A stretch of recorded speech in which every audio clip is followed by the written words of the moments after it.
Je suis Thomas Le Barbet, je suis professeur en humanité numérique au laboratoire l'IDILEM, donc de linguistique et didactique des langues étrangères et maternelles de l'Université Grenoble-Alpes.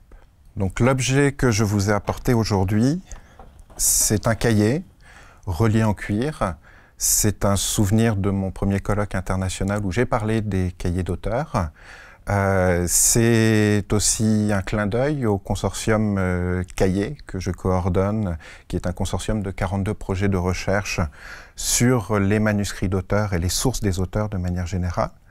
Et c'est l'objet réel de mes recherches, dans le sens où j'étudie la façon dont le processus d'écriture se met en place chez l'auteur.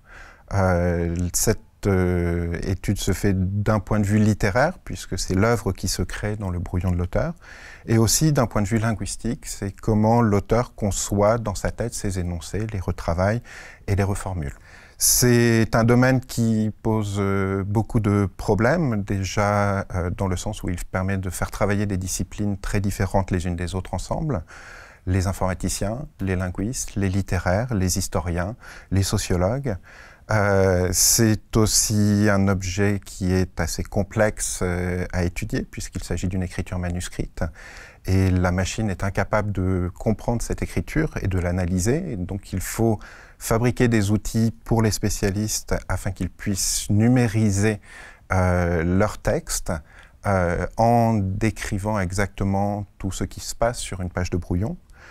Et une fois qu'on a construit ce matériau pour l'étudier, il faut avoir des outils pertinents, intelligents, de manière à analyser ce matériau et à en extraire des connaissances nouvelles sur la littérature, sur une œuvre donnée ou sur la langue elle-même, puisqu'on est, de mon point de vue, en tant que chercheur dans un laboratoire de linguistique, c'est la dimension linguistique qui m'intéresse le plus. C'est aussi un domaine qui a une visée du grand public.